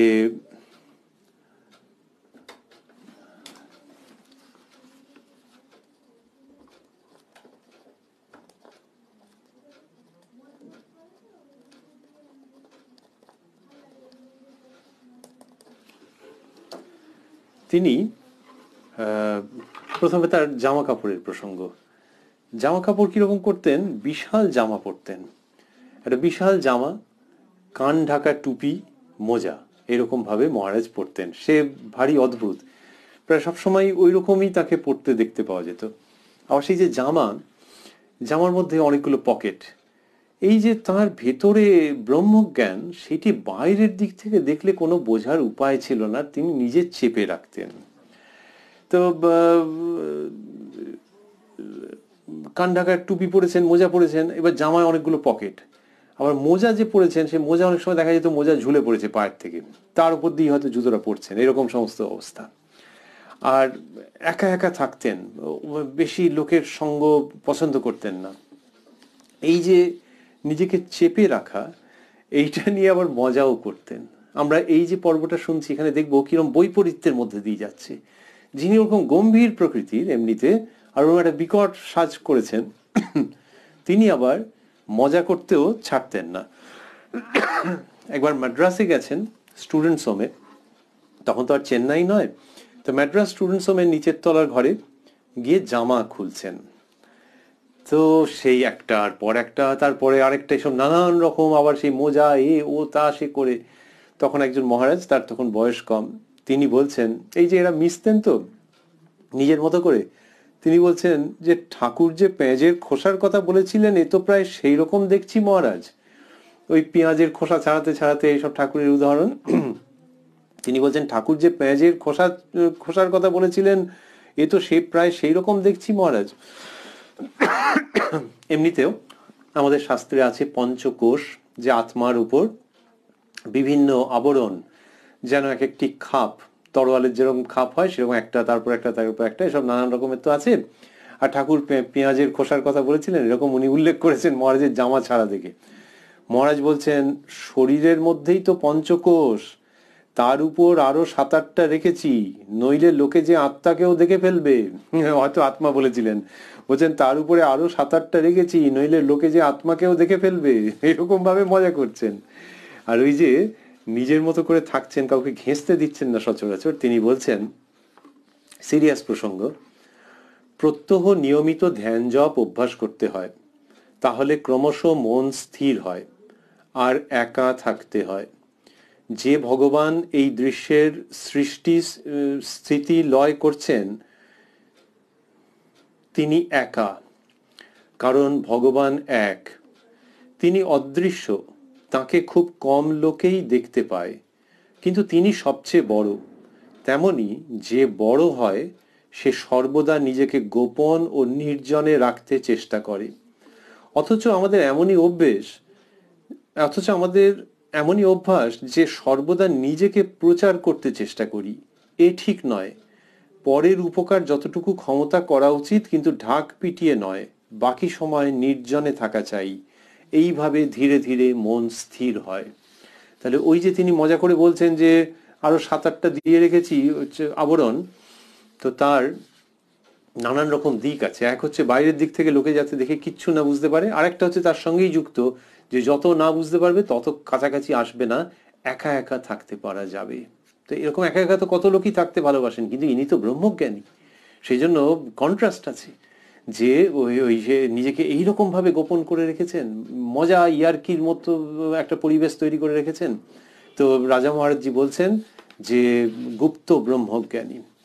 ওই যে পোশাক ওরকম সব অদ্ভুত টাইপের পরতেন, সেইটা যখন আবার এলাহাবাদে, আমরা আগেই বলছিলাম যে প্রচন্ড গরম, সেই গরমের মধ্যে ওই রকম পোশাক পরে যাচ্ছেন। আদিকে চেহারা ভালো, তা লোকে অবাক হয়ে যাচ্ছে, কিছু বলতেও পারছে না মুখে, অবাক হয়ে যখন তাকিয়ে আছে, তখন মহারাজ মাঝে মাঝে বলেছেন হিন্দিতে, ক্যা দেখতে হ্যায়, হাম বান্দর হ্যায়, রামজি কা বান্দর, এরকম বলছেন তিনি। তো এইরকম অবস্থা তার, যে নিজের সম্পর্কে এইভাবে বলতেন। এই সূত্রে আবার ওই যে রামজির প্রসঙ্গ এলো, আমরা একটু রামায়ণের প্রসঙ্গে চলে আসব। তিনি একজন ব্রহ্মচারীকে বলেছিলেন একবার, রামায়ণ পড়েছ, সীতার দুঃখের কথা কিছু জানো? এইটি বলে ওই ব্রহ্মচারীজিকে তিনি সীতার কথা, মা সীতা দেবীর কথা এমন আবেগের সঙ্গে বলতে আরম্ভ করলেন যে শেষ পর্যন্ত নিজে কেঁদে আকুল হয়ে গেলেন। তাহলে যিনি ওইরকম গম্ভীর চরিত্রের মানুষ, অন্যদেরকে কাছে ঘেঁচতে দিচ্ছেন না, মজা করছেন, কখনো কখনো ইঞ্জিনিয়ার লোক, আর সত্যি সত্যি অত্যন্ত রাশভারী, তিনি ব্রহ্মচারী মহারাজের সঙ্গে শেয়ার করতে করতে মা সীতা দেবীর দুঃখের প্রসঙ্গ নিজে ঝরঝর করে কেঁদে ফেলছেন। এমনিতে ওই যে পোশাক আশাক ওরকম করে রাখতেন, কিন্তু অত্যন্ত পরিষ্কার পরিচ্ছন্ন টিপটপ ছিলেন। ঠাকুর ঘর গুছিয়ে রাখতে, ঠাকুরকে ফুল দিয়ে সাজাতে খুব ভালোবাসতেন। এইগুলো সব ঠাকুর শ্রীরামকৃষ্ণেরই শিক্ষা। আরেকটা তার ছিল যে বিভিন্ন অবতারদের এবং ধর্ম প্রবর্তক যারা, তাদের উনি তিনি অতিশয় শ্রদ্ধা ভক্তি করতেন। মুঠিগঞ্জ আশ্রমে সব ছবি ছিল, সেই সব ছবি শোভা পেত, এবং সেখানে তার অত্যন্ত শ্রদ্ধা ছিল অবতারদের প্রতি আর ওই ধর্ম প্রবর্তকদের প্রতি। তো তাদের তো আর সব ফটোগ্রাফ নেই, কিন্তু ওই যেমন হয় আঁকা ছবি, সেই সমস্তগুলি তিনি খুব শ্রদ্ধা করতেন, এবং ওই ছবি রেখেছিলেন আশ্রমে। আর কি ছিল?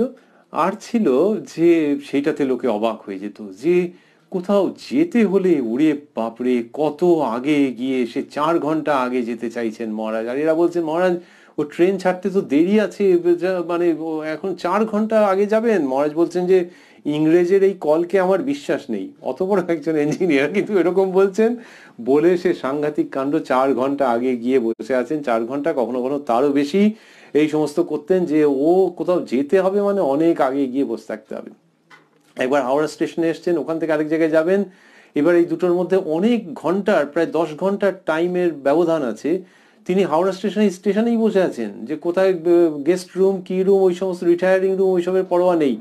মঠের সাধুরা খবর পেয়েছেন, তাঁরা গিয়ে হাওড়া স্টেশন থেকে বেলুড় মঠ আর কত দূর, তারা নিয়ে আসবেন। মহারাজ বলছেন কেন, এ তো পরের ট্রেন তো এখান থেকেই ধরবো। তো তা বলছে সে তো 10 ঘন্টা, বলে সে কোনো রকমে বলে কয়ে মহারাজকে প্রার্থনা জানিয়ে নিয়ে এলেন। এইরকম ব্যাপার। আর ওই ট্রেনের সম্পর্কে বলছেন ইংরাজের এই কলকে আমার বিশ্বাস নেই। তার বিশ্বাস কিসে ছিল? তার বিশ্বাস ভগবান শ্রীরামকৃষ্ণের উপরে ছিল। শ্রীরামকৃষ্ণের উপরে যে পূর্ণ বিশ্বাস, আমরা আগেও বলছিলাম যে তার তিতিক্ষার কথা, ঠাকুর শ্রীরামকৃষ্ণের উপর পূর্ণ বিশ্বাস। একবার একটা এলাহাবাদের যে অ্যালোপ্যাথিক যে ডিসপেন্সারি ছিল, সেই ডিসপেন্সারির ডাক্তারবাবু আসেননি, ছেড়ে দিয়েছেন কাজ, আর কি করবেন না। তা সে যে কোনো কারণেই হোক হয়েছে। তো এবার হওয়াতে ওই হোমিওপ্যাথির যে ডিসপেন্সারি, তখন কি করা যায়, তখন মহারাজ বললেন যে আরে তো এত পেশেন্ট আসে, তো যারাই আসুক, তখন মহারাজ নিজেই ভার নিলেন যতক্ষণ না ডাক্তার কাউকে খুঁজে পাওয়া যাচ্ছে। এবং উনি ওষুধ দিতেন, স্টকে তো সব ছিল, উনি ওষুধ দিতেন। এবার ওষুধ দিতে দেখা গেল দারুণ কাজ হচ্ছে। উনি এখান থেকে ফোঁটা ফোঁটা ওষুধ দিয়ে দেন, এ করেন ও করেন, যা সেই। আচ্ছা, মহিলারা যখন আসেন, এসে বলেন টলেন, তখন মহারাজ কিছুটা শুনে আর শুনতে চান না। তারা তো একটু ডিটেল যখন বলতে যাচ্ছেন, মহারাজ বলছে আমি মাই দাবা দিয়ে দিয়া বলে ওষুধ দিয়ে ছেড়ে দিচ্ছিল। ওমা, দেখা যাচ্ছে সে লোকের দারুণ কাজ হচ্ছে এবং উত্তরোত্তর লোক বেড়ে যাচ্ছে রুগী। তখন মহারাজ তাড়াতাড়ি করে আবার ডাক্তারের সন্ধান করলেন, করে কাশি থেকে একজন ডাক্তারকে নিয়ে এলেন। তিনি সশ্রদ্ধ চিত্তে এলেন, এসে তো তিনি স্টক দেখে অবাক।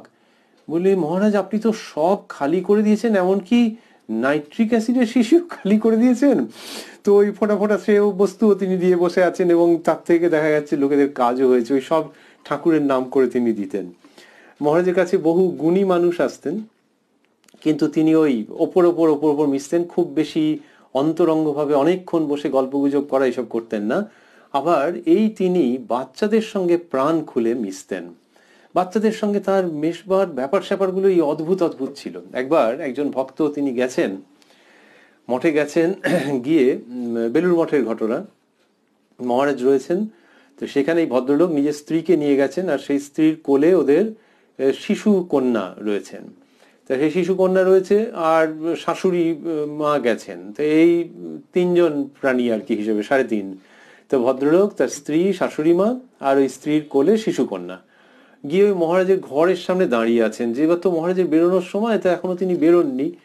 এইবারে মহারাজ বেরিয়েছেন, একটু দেরি করেই বেরিয়েছেন। দেরি করে বেরিয়ে ওদেরকে দেখেই কিচ্ছু কথাবার্তা না বলে স্নানের ঘরের দিকে সাঁ করে চলে গেছেন।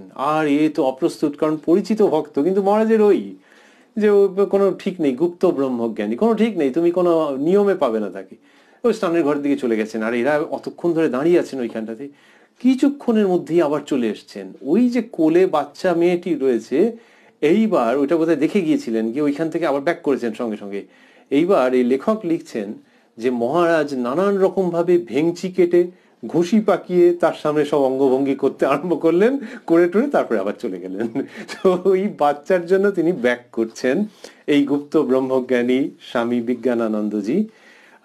ভাগবতে আছে, শ্রীমদ্ ভাগবতে 11 স্কন্ধে রয়েছে একটি শ্লোক, যার বাংলা হচ্ছে যে বিবেকবান জ্ঞানী বালকের মতো ক্রীড়া করেন, নিপুণ হয়েও জড়ের মতো বিচরণ করেন, বিদ্বান হয়েও উন্মত্তবৎ বাক্য প্রয়োগ করেন, এবং বেদনিষ্ঠ হয়েও গরুর ন্যায় অনিয়ত গতিতে ভ্রমণ করেন। অদ্ভুত ব্যাপার, গরু যখন যায় না, তখন ওই ডান দিক বাদিক লগবগ লগবগ করতে করতে কিরকম একটা চলে গেল, অনিয়ত গতি। বেদনিষ্ঠ হয়েও ওইরকম ইরাটিক মোশন। বিবেকবান জ্ঞানী বালকের মতো ক্রীড়া করেন। এই সব এদের জীবনে প্রত্যক্ষ। যে স্নানের ঘরের দিকে চলে গেছেন, এবার এই বাচ্চা মেয়েটার কথা মনে আসতে এসে বেঞ্চি কাটছেন, ঘুষি পাকাচ্ছেন, এসব ওর সামনে করছেন যাতে ও হাসে, ও যাতে খেলা টেলা করে। বিবেকবান জ্ঞানী বালকের মতো বিবেকবান জ্ঞানী বালকের মতো ক্রীড়া করেন, নিপুণ হয়েও জ্বরের মতো বিচরণ করেন, বিদ্বান হয়েও উন্মত্তবৎ বাক্য প্রয়োগ করেন। এটাও বিজ্ঞান মহারাজের জীবনে আছে। অদ্ভুত অদ্ভুত হঠাৎ হঠাৎ দুর্নাম বলে দিতেন, কিন্তু মানুষজনের ভেতরে গভীর আনন্দ হতো এই মহাপুরুষকে দর্শন করে। তা বলছেন, বিদ্বান হয়েও উন্মত্তবৎ বাক্য প্রয়োগ করেন এবং বেদনিষ্ঠ হয়েও গোর ন্যায় অনিয়ত গতিতে ভ্রমণ করেন। শাস্ত্রকাররা কত দেখেছেন, তো দেখে এটি বলছেন বিবেকবান জ্ঞানী, যে তিনি বেদনিষ্ঠ হয়েও তার মুভমেন্টের মধ্যে কিরম ইরাটিক টাইপের, সেইটা বিজ্ঞানানন্দজি মহারাজের জীবনে পুরো পরিস্ফুট হতে দেখা যাচ্ছে। বেলুর মঠে একবার সাধুদেরকে বলেছেন যে কাল ভালো ভালো জিনিস রান্না করে খাওয়াতে পারবে, আর মহারাজ বলছেন তো ইচ্ছা প্রকাশ করছেন, মানে আদেশ এবং খুব আনন্দের উপলক্ষ। তো যে মহারাজ দায়িত্বে, তিনি অন্যদের সাহায্য নিয়ে পোলাও, মাছের নানা রকম পদ, অন্যান্য ব্যঞ্জন, ভাজাভুজি, দই, মিষ্টি একেবারে থরে থরে সমস্ত ব্যবস্থা করেছেন। করে পরের দিনকে মহারাজের কাছে যথাসময় নিয়ে গিয়ে উপস্থিত হয়েছেন। মহারাজ বললেন, এই ভালো করে সব সাজিয়ে দাও। সব ভালো করে সাজিয়ে দেওয়া হয়েছে। উনি 1-2 মিনিট সমস্তটা নিরীক্ষণ করলেন, তারপর বললেন, এবার নিয়ে যাও, আমার খাওয়া হয়ে গিয়েছে। এই গুপ্ত ব্রহ্মজ্ঞানী মহাপুরুষ মহারাজের যখন স্বামী শিবানন্দজি মহারাজের যখন শরীর খুব খারাপ, তখন মঠে এসেছিলেন। এই জায়গাতে ওর জীবনের একটা পরিবর্তন হয়। কিরকম, 3 দিন তিনি মঠবাস করেন, আর মহাপুরুষ মহারাজের তখন একটা দিক অবশ, বাঁ হাতটি তিনি উত্তোলন করতে পারেন। তো বিজ্ঞানানন্দজি মহারাজ ওর কত স্নেহের পাত্র, তো 3 দিন মঠবাস করেছেন বিজ্ঞানানন্দজি, তারপর বিদায় নিতে গেছেন। তখন মহাপুরুষ মহারাজ ওই বাঁ হাতটি তুলে তার মাথায় রেখে আশীর্বাদ করেছেন। এখন মহাপুরুষ মহারাজের এই উত্তোলিত বাম হস্ত নিয়ে অনেক কাহিনী আছে। সে তার মধ্যে কি যে সব ঘটনা ঘটে গিয়েছে তার তো অল্পই লেখাজোখা আছে বলে মনে হয়। তো এখানে বিজ্ঞান মহারাজজির মাথার উপর বাঁ হাতটি স্থাপন করেছেন। তারপর মহারাজ বলেছিলেন নিজে, বিজ্ঞানানন্দজি, সেদিন থেকে মনের ভাব একেবারে বদলে গেল। তার ভাবটা যেন আমার ভেতরে ঢুকিয়ে দিলেন। এখন মনে হচ্ছে যে পর্যন্ত আমার গায়ে 1 ফোঁটা রক্ত থাকবে, সে পর্যন্ত যে আসবে তাকেই ঠাকুরের নাম দিয়ে যাব। আগে তো ওই যে এমনি লোকের সঙ্গে কথাই বলতে চাইতেন না বেশি, দীক্ষা দান সে খুব বেছে বুঝে দিতেন। মহাপুরুষ মহারাজ এরকম উত্তোলিত বাম হস্ত সেটি স্থাপন করলেন বিজ্ঞানানন্দজির মস্তকের উপর। উনি বলছেন যে এখন মনে হচ্ছে যে পর্যন্ত আমার গায়ে 1 ফোঁটা রক্ত থাকবে, সে পর্যন্ত যে আসবে তাকেই ঠাকুরের নাম দিয়ে যাব। গুপ্ত ব্রহ্মজ্ঞানী স্বামী বিজ্ঞানানন্দজি তার উপদেশের মধ্যে রয়েছে, তিনি বলছেন যে এই যে জগৎ, এই জগৎটা একেবারে মিথ্যা নয়। এই জগৎটাকে, জগতের মধ্যে ভালো মন্দ সবই আছে, মন্দ আছে তো কত, কিন্তু সেটা দেখার ভুল হচ্ছে বলে। ঠিক মতো দেখতে পারলে এই জগৎকে কেন্দ্র করেই, জগৎকে অবলম্বন করে ঈশ্বর লাভের পথ খুলে যাবে। তিনি বলতেন, পশ্চিমী সাধুদের ভিতর একটা কথা আছে, দর্শন সাফ হয়, দর্শন সাফ হয়। বলছেন পশ্চিমী সাধুদের ভিতর একটা কথা আছে, দর্শন সাফ হয়। তোমার দৃষ্টি বেশ পরিষ্কার আছে তো, সেই দৃষ্টিশক্তি যদি খুলে যায়, পরিষ্কার যদি দেখতে পাই, তাহলে জানবো এই জগৎটা ভগবান লাভের একটা উপায় হতে পারে। আর বললেন, পৃথিবীটাকে যদি গল্প মনে করে নেওয়া যায় তাহলে কত আনন্দ, আর যাই এটাকে বাস্তবিক মনে করলে অমনি কষ্ট। ওই যে গুপ্ত ব্রহ্মজ্ঞানী স্বামী বিজ্ঞানানন্দজি কি আনন্দের মধ্যে অবস্থান করছেন এখান থেকে বোঝা যায়। বলছেন পৃথিবীটাকে যদি গল্প মনে করে নেওয়া যায় তাহলে কত আনন্দ। শেষের দিকে মহারাজ বলতেন, সব রকমই করা গেল, এখন ঠাকুর আর মাই সম্বল, তাদের উপর নির্ভর করে পড়ে আছি। এই যে ব্রহ্মজ্ঞানী এবং গুপ্ত তিনি, এইটি শ্রীরামকৃষ্ণের নিজের জীবনে দেখা একটি ঘটনার মধ্যে রয়েছে। অসাধারণ ঘটনা, খুব অন্য রকম ব্যতিক্রমী ঘটনা। ঠাকুর নিজে বলছেন, কথামৃততে রয়েছে, দক্ষিণেশ্বরে ঠাকুর শ্রীরামকৃষ্ণ বলছেন, দক্ষিণেশ্বরে মন্দির প্রতিষ্ঠার কিছুদিন পরে একজন পাগল এসেছিল, পূর্ণ জ্ঞানী, ছেঁড়া জুতা, হাতে কঞ্চি, এক হাতে একটি ভাঁড় আবচারা, গঙ্গায় ডুব দিয়ে উঠে কোনো সন্ধানিক নাই, কোচরে কি ছিল তাই খেলে। তারপর কালীঘরে গিয়ে স্তব করতে লাগলো। মন্দির কেঁপে গিয়েছিল। হলধারী তখন কালীঘরে ছিল। অতিথিশালায় এরা তাকে ভাত দেয় নাই, তাতে ভ্রুক্ষেপ নাই। পাত কুড়িয়ে খেতে লাগলো, যেখানে কুকুরগুলো খাচ্ছে। মাঝে মাঝে কুকুরগুলিকে সরিয়ে নিজে খেতে লাগলো, তা কুকুরগুলো কিছু বলে নাই। হলধারী পেছু পেছু গিয়েছিল আর জিজ্ঞাসা করেছিল, তুমি কে? তুমি কি পূর্ণজ্ঞানী? তখন সে বলেছিল, আমি পূর্ণজ্ঞানী। চুপ। আমি হলধারীর, ঠাকুর বলছেন, আমি হলধারীর কাছে যখন এসব কথা শুনলাম, আমার বুক গুড়গুড় করতে লাগলো আর হৃদয়কে জড়িয়ে ধরলুম। মাকে বললাম, মা, তবে আমারও কি এই অবস্থা হবে? আমরা দেখতে গেলাম। আমাদের কাছে খুব জ্ঞানের কথা, অন্য লোক এলে পাগলামি। যখন চলে গেল, হলধারী অনেকখানি সঙ্গে গিয়েছিল। ফটক পার হলে হলধারীকে বলেছিল, তোকে আর কি বলবো, এই ডোবার জল আর গঙ্গা জলে যখন কোনো ভেদ বুদ্ধি থাকবে না, তখন জানবি পূর্ণ জ্ঞান হয়েছে। তারপর বেশ হনহন করে চলে গেল। এই যে ঠাকুর শ্রীরামকৃষ্ণ এই চরিত্রটিকে বলছেন যে পূর্ণ জ্ঞানী, আর তার ওই রকম অবস্থা, কুকুরদের সরিয়ে খাচ্ছে টাচ্ছে, এই একটা গুপ্ত ভাব। ঠাকুর একে দেখেছিলেন এবং এর মধ্যে ঠাকুরের একটা আনন্দ ছিল, আবার একটু ভয় ভয়ও ছিল। ওই যে বললেন যে মাকে বললাম, মা, আমার এরকম কি অবস্থা হবে। এইটা দেখা যাচ্ছে যে ঠাকুরের জীবন লীলায় অদ্ভুতভাবে অন্য রূপে যেন প্রকাশিত হচ্ছে। ঠাকুর বিভিন্ন জনকে বিভিন্নভাবে সৃষ্টি করেছেন। তো অদ্ভুত আনন্দ তার সৃষ্টি, বিবেকানন্দ তার সৃষ্টি। এক এক জনের মধ্যে দিয়ে এক একটা ভাব তিনি রূপায়িত করেছেন বলে মনে হয়। খুব তীব্র ধ্যান তপস্যা, সেরকম কয়েকজন গুরুভাইকে বিশেষভাবে, তীব্র কর্মের প্রেরণা কয়েকজনকে বিশেষভাবে, নরেন্দ্রনাথের কথা তো আলাদাই। তো এক একজনের মধ্যে এক এক রকম। বিজ্ঞানানন্দজির মধ্যে যেন ওই যে একজন পূর্ণ জ্ঞানী, কিন্তু বাইরের থেকে দেখে কোনো বোঝার উপায় নেই, ওই মডেলটাকে তৈরি করলেন শুধু, আর ভয়ের কোনো জায়গা রইল না। বিজ্ঞানানন্দের মধ্যে পুরো আনন্দ, ওর মধ্যে বিস্ময় এবং ভয় ছিল, আর এর মধ্যে বিস্ময় এবং আনন্দ। বিস্ময়টা কমন ফ্যাক্টর। ওই ঠাকুর যাকে দেখেছিলেন আর জগৎ যাকে বিজ্ঞানানন্দ রূপে দেখছে, এদের মধ্যে বিস্ময়টা কমন ফ্যাক্টর। ওখানে ভয় ভয় ছিল, ঠাকুর স্বয়ং শ্রীমুখে বলছেন, আর এখানে বিপুল আনন্দ যেন ভেতরে অপেক্ষা করছে। বিজ্ঞানানন্দজির মধ্যে যেন সেই জমাট বাঁধা বাঁধা আনন্দ অপেক্ষায় রয়েছে, যিনি তার উপরে মনন করবেন। যেমন ফুলঝুরির আলো বিকীর্ণ হয়, সেরকম ভাবে যেন আনন্দ বিকীর্ণ হবে এই জীবন থেকে, কিন্তু বিস্ময়পূর্ণ আনন্দ। তাহলে ঠাকুর যাকে দেখেছিলেন, দর্শন করেছিলেন, সেই পূর্ণজ্ঞানীর রোল মডেল তিনি বিজ্ঞানানন্দের মধ্যে দিয়ে নতুন করে রূপায়িত করলেন। আর একে দেখে আমরা বলছিলাম আনন্দ হবে। আনন্দে কি হয়, লোকে হাসে আবার কাঁদেও বটে। সেই আনন্দপূর্ণ কান্নার একটি দৃশ্য দিয়ে অনুষ্ঠান শেষ করব আমরা।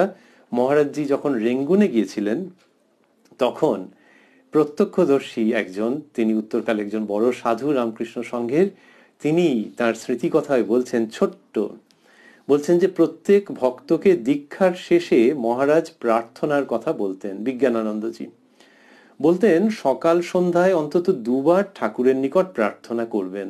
ওনার কাছে খুব অনুরোধ করলে উনি সাধারণত তুমি বলতে চাইতেন না, আপনি বলতেন, এইটি ওর ভঙ্গি ছিল। তো যে মহারাজজি স্মৃতিচারণা করছেন, তিনি বলছেন যে বিজ্ঞান মহারাজের কথায় যে উনি বলতেন সকাল সন্ধ্যায় অন্তত দুবার ঠাকুরের নিকট প্রার্থনা করবেন বলে বলছেন এইভাবে প্রার্থনার কথা বলতেন। বিজ্ঞানানন্দজি শেখাতেন যে কিভাবে প্রার্থনা করতে হবে। কিরকম? ঠাকুর, আমি তোমার শরণাগত, তোমার আশ্রিত, আমার হাত ধরে রেখো, আমাকে ভুলে যেও না। শেষের দিন, যেদিন চারিদিক অন্ধকার দেখব, সেদিন তুমি এসে হাতখানি ধরে থেকো, সেদিন যেন ভুলে যেও না। বলে মহারাজ বলছেন, এই মহারাজ যে এমন বিভোর হয়ে মধুর স্বরে উচ্চারণ করতেন যে ভক্তদের অনেকেরই চোখে জল এসে যেত। গুপ্ত ব্রহ্মজ্ঞানী স্বামী বিজ্ঞানানন্দজি ঠাকুরকে প্রার্থনা করতে শেখাচ্ছেন। কোন প্রার্থনা? নিজেরা এগুলি করেছেন তো, রেঙ্গুনে বসে ভক্তদেরকে বলছেন, এরকম ভাবে প্রার্থনা করতে শেখাচ্ছেন।